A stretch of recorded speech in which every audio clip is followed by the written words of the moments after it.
আল্লাহর গোলাম ডাক দিয়া বলে নাস্তিক, বলো বলো বলো বলো তোমার চারটা প্রশ্ন কি তুমি বলে ফেলো। এবার নাস্তিক ডাক দিয়া বলে, আল্লাহর গোলাম আমার প্রথম নাম্বার প্রশ্ন হলো, এই দুনিয়ার মালিক যদি আমার আল্লাহ হয়ে থাকেন তাহলে আল্লাহকে কেন দেখা যায় না। আমার 2 নাম্বার প্রশ্ন, আল্লাহকে না দেখে বিশ্বাস করার কথা বলা হয় কেন। আমার 3 নাম্বার প্রশ্ন, জিন জাতি আগুনের তৈরি, যদি তাই হয় তাহলে আল্লাহ তাআলা আগুনের তৈরি জিনকে কিভাবে আগুন দিয়ে জ্বালাবেন। এক নাস্তিক আল্লাহর এক গোলামকে উদ্দেশ্য করে বলল, হে আল্লাহর গোলাম, আমি আপনাকে 4টা প্রশ্ন করব, আপনি যদি আমার 4টা প্রশ্নের জবাব দিতে পারেন আমি কালেমা পড়ে মুসলমান হয়ে যাব। আল্লাহর গোলাম ডাক দিয়া বলে নাস্তিক, বলো বলো বলো বলো তোমার 4টা প্রশ্ন কি তুমি বলে ফেলো। এবার নাস্তিক ডাক দিয়া বলে, আল্লাহর গোলাম আমার প্রথম নাম্বার প্রশ্ন হলো, এই দুনিয়ার মালিক যদি আমার আল্লাহ হয়ে থাকেন তাহলে আল্লাহকে কেন দেখা যায় না। আমার 2 নাম্বার প্রশ্ন, আল্লাহকে না দেখে বিশ্বাস করার কথা বলা হয় কেন। আমার 3 নাম্বার প্রশ্ন, জিন জাতি আগুনের তৈরি, যদি তাই হয় তাহলে আল্লাহ তাআলা আগুনের তৈরি জিনকে কিভাবে আগুন দিয়ে জ্বালাবেন। আমার 4 নাম্বার প্রশ্ন, দুনিয়াতে মানুষের ইচ্ছে যদি কিছু না হয়, সব যদি আল্লাহর ইচ্ছে হয় তাহলে মানুষ তার কৃতকর্মের জন্য শাস্তি ভোগ করবে কেন। এই প্রশ্ন করার পর আল্লাহর গোলাম ঠান্ডা মাথায় নিচের দিকে তাকাইলেন, নিচ থেকে একটা মাটির ঢিলা হাতে নিলেন। মাটির ঢিলা হাতে নিয়া এই মাটির ঢিলাটা আল্লাহর গোলাম নাস্তিকের মাথায় ছুঁড়ে মারলেন। নাস্তিকের মাথা গরম হয়ে গেল। আমার প্রশ্নের উত্তর না দিয়া আল্লাহর গোলাম আমার মাথায় ঢিল ছুঁড়ে মারলেন কেন। এবার নাস্তিক আদালতে গিয়ে বিচার দায়ের করলো। আদালত, আল্লাহর গোলাম আমার 4 প্রশ্নের জবাব না দিয়ে আমার মাথায় ঢিল ছুঁড়ে মারলেন কেন। আমার মাথা ফেটে গেছে, মাথা দিয়ে রক্তপাত হয়েছে, অনেক ব্যথা পেয়েছি। এবার আল্লাহর গোলামকে ডাকা হলো, আল্লাহর গোলাম আপনি নাস্তিকের প্রশ্নের জবাব না দিয়া নাস্তিককে আঘাত করলেন কেন, ঢিল ছুঁড়ে মারলেন কেন।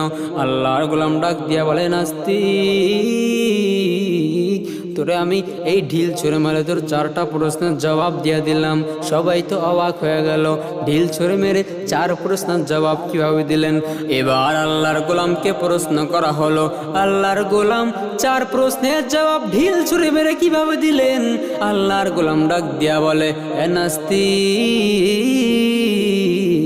তোমার প্রথম নাম্বার প্রশ্ন হলো আল্লাহকে কেন দেখা যায় না। এ নাস্তিক শুনো, আল্লাহকে কেন দেখা যায় না।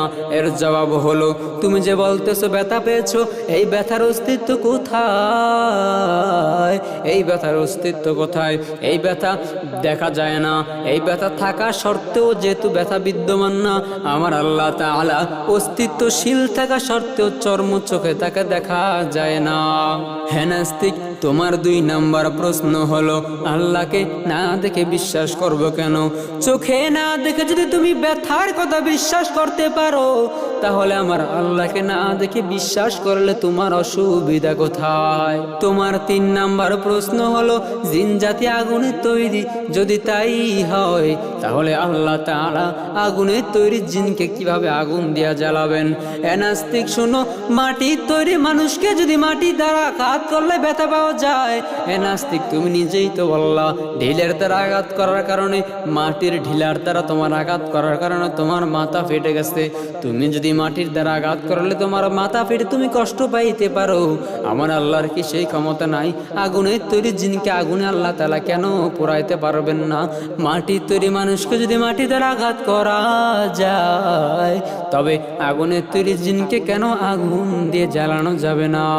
হে নাস্তিক, তোমার 4 নাম্বার প্রশ্ন হলো, আল্লাহর ইচ্ছে যদি সবকিছুই হয় তাহলে মানুষ তার কৃতকর্মের জন্য শাস্তি ভোগ করবে কেন? আল্লাহর ইচ্ছে যদি সবকিছু হয় তাহলে তোমাকে যে ঢিল মারলাম, আঘাত করলাম, এটা যদি তুমি আদালতে গিয়ে বিচার দায়ের করতে পারো, বিচার করতে পারো, কাল কিয়ামতের ময়দানে আল্লাহ তাআলা মানুষের কৃতকর্মের জন্য শাস্তি দিতে পারবে না কেন? এই 4 প্রশ্নের জবাব শুনি আল্লাহর গোলামের হাতে হাতটা রাখিয়া নাস্তিক ডাক দিয়া বলে, আল্লাহর গোলাম আমার আপনি কালেমা পড়িয়া মুসলমান বানায় দেন। আয় আল্লাহ, আমি আর জীবনে গুনাহ করব না। আয় আল্লাহ তুমি আমারে মাফ করিয়া দাও। আয় আল্লাহ আমার গুনার খবর যদি আমার মা জানে, আমার বাবা জানে, আমার ভাই জানে, আমার বোন জানে, আমার বাসার থেকে তাড়াইয়া দিবে। আয় আল্লাহ আমার গুনার খবর তুমি জানার পরে তুমি আমার খানা বন্ধ করো নাই, বাতাস বন্ধ করো নাই। আয় আল্লাহ তুমি আমার গুনার খবর জানার পরে তুমি আমার চলাফেরা বন্ধ করো নাই। আয় আল্লাহ দয়া করে তুমি আমার মাফ করিয়া দাও। আয় আল্লাহ আমি তওবা নাসুহা করতেছি, আল্লাহ জীবনে গুনাহ করব না। আয় আল্লাহ তুমি ছাড়া আমার কেউ নাই। আয় আল্লাহ দয়া করে মাফ করিয়া দাও। আয় আল্লাহ গুনাহের কাছ থেকে নিরাপদ রাখ আল্লাহ। আল্লাহর গোলাম ডাক দিয়া বলে নাস্তিক বলো বলো বলো বলো তোমার চারটা প্রশ্ন কি তুমি বলে ফেলো। এবার নাস্তিক ডাক দিয়া বলে আল্লাহর গোলাম আমার প্রথম নাম্বার প্রশ্ন হলো এই দুনিয়ার মালিক যদি আমার আল্লাহ হয়ে থাকেন তাহলে আল্লাহকে কেন দেখা যায় না। আমার 2 নাম্বার প্রশ্ন আল্লাহকে না দেখে বিশ্বাস করার কথা বলা হয় কেন। আমার 3 নাম্বার প্রশ্ন জিন জাতি আগুনের তৈরি যদি তাই হয় তাহলে আল্লাহ তাআলা আগুনের তৈরি জিনকে কিভাবে আগুন দিয়ে জ্বালাবেন। এক নাস্তিক আল্লাহর এক গোলামকে উদ্দেশ্য করে বলল হে আল্লাহর গোলাম আমি আপনাকে 4টা প্রশ্ন করব, আপনি যদি আমার 4টা প্রশ্নের জবাব দিতে পারেন আমি কালেমা পড়ে মুসলমান হয়ে যাব। আল্লাহর গোলাম ডাক দিয়া বলে নাস্তিক বলো বলো বলো বলো তোমার 4টা প্রশ্ন কি তুমি বলে ফেলো। এবার নাস্তিক ডাক দিয়া বলে আল্লাহর গোলাম আমার প্রথম নাম্বার প্রশ্ন হলো এই দুনিয়ার মালিক যদি আমার আল্লাহ হয়ে থাকেন তাহলে আল্লাহকে কেন দেখা যায় না। আমার 2 নাম্বার প্রশ্ন আল্লাহকে না দেখে বিশ্বাস করার কথা বলা হয় কেন। আমার 3 নাম্বার প্রশ্ন জিন জাতি আগুনের তৈরি যদি তাই হয় তাহলে আল্লাহ তাআলা আগুনের তৈরি জিনকে কিভাবে আগুন দিয়ে জ্বালাবেন। আমার 4 নাম্বার প্রশ্ন দুনিয়াতে মানুষের ইচ্ছে যদি কিছু না হয় সব যদি আল্লাহর ইচ্ছে হয় তাহলে মানুষ তার কৃতকর্মের জন্য শাস্তি ভোগ করবে কেন। এই প্রশ্ন করার পর আল্লাহর গোলাম ঠান্ডা মাথায় নিচের দিকে তাকাইলেন, নিচ থেকে একটা মাটির ঢিলা হাতে নিলেন। মাটির ঢিলা হাতে নিয়ে এই মাটির ঢিলাটা আল্লাহর গোলাম নাস্তিকের মাথায় ছুঁড়ে মারলেন। নাস্তিকের মাথা গরম হয়ে গেল। আমার প্রশ্নের উত্তর না দিয়া আল্লাহর গোলাম আমার মাথায় ঢিল ছুঁড়ে মারলেন কেন। এবার নাস্তিক আদালতে গিয়ে বিচার দায়ের করলো। আদালত আল্লাহর গোলাম আমার 4 প্রশ্নের জবাব না দিয়ে আমার মাথায় ঢিল ছুঁড়ে মারলেন কেন। আমার মাথা ফেটে গেছে, মাথা দিয়ে রক্তপাত হয়েছে, অনেক ব্যথা পেয়েছি। এবার আল্লাহর গোলামকে ডাকা হলো। আল্লাহর গোলাম আপনি নাস্তিকের প্রশ্নের জবাব না দিয়া নাস্তিককে আঘাত করলেন কেন, ঢিল ছুঁড়ে মারলেন কেন। আল্লাহর গোলাম ডাক দিয়া বলে নাস্তিক তোরে আমি এই ঢিল ছুঁড়ে মারে তোর 4টা প্রশ্নের জবাব দিয়ে দিলাম। সবাই তো অবাক হয়ে গেল, ঢিল ছুঁড়ে মেরে 4 প্রশ্নের জবাব কিভাবে দিলেন। এবার আল্লাহর গোলামকে প্রশ্ন করা হলো আল্লাহর গোলাম 4 প্রশ্নের জবাব ঢিল ছুঁড়ে মেরে কিভাবে দিলেন। আল্লাহর গোলাম ডাক দিয়া বলে এ নাস্তিক তোমার প্রথম নাম্বার প্রশ্ন হলো আল্লাহকে কেন দেখা যায় না। এ নাস্তিক শুনো আল্লাহকে কেন দেখা যায় না। এর জবাব হলো তুমি যে বলতেছো ব্যথা পেয়েছো, এই ব্যথার অস্তিত্ব কোথায়, এই ব্যথার অস্তিত্ব কোথায়। এই ব্যথা দেখা যায় না। এই ব্যথা থাকা সত্ত্বেও যেহেতু ব্যথা বিদ্যমান না, আমার আল্লাহ তাআলা অস্তিত্বশীল থাকা সত্ত্বেও চর্ম চোখে তাকে দেখা যায় না। হ্যাঁ নাস্তিক তোমার 2 নাম্বার প্রশ্ন হলো আল্লাহকে না দেখে বিশ্বাস করব কেন। চোখে না দেখে যদি তুমি ব্যথার কথা বিশ্বাস করতে পারো তাহলে আমার আল্লাহকে না দেখে বিশ্বাস করলে তোমার অসুবিধা কোথায়। তোমার 3 নাম্বার প্রশ্ন হলো জিন জাতি আগুনের তৈরি যদি তাই হয় তাহলে আল্লাহ তাআলা আগুনের তৈরি জিনকে কিভাবে আগুন দিয়া জ্বালাবেন। এ নাস্তিক শোনো মাটির তৈরি মানুষকে যদি মাটি দ্বারা আঘাত করলে ব্যথা পাওয়া যায়। এ নাস্তিক, তুমি নিজেই তো বললা ঢিলের দ্বারা আঘাত করার কারণে, মাটির ঢিলার দ্বারা তোমার আঘাত করার কারণে তোমার মাথা ফেটে গেছে। তুমি যদি মাটির দ্বারা আঘাত করলে তোমার মাথা ফেটে তুমি কষ্ট পাইতে পারো, আমার আল্লাহর কি সেই ক্ষমতা নাই? আগুনের তৈরি জিনকে আগুনে আল্লাহ তাআলা কেন পোড়াইতে পারবেন না?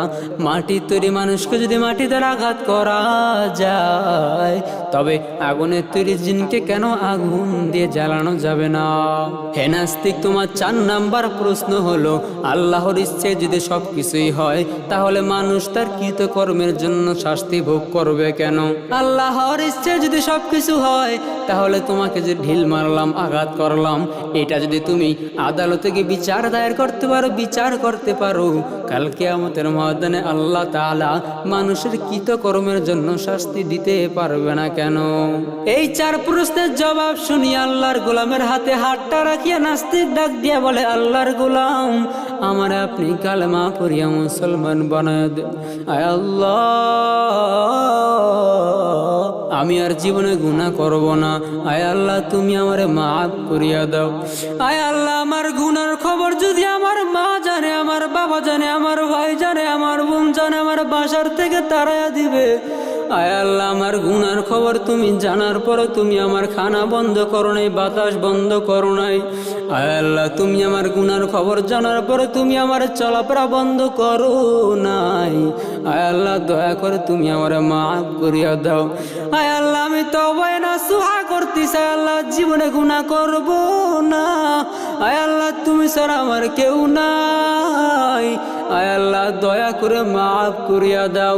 আয় আল্লাহ, গুনাহের কাছ থেকে নিরাপদ রাখ আল্লাহ।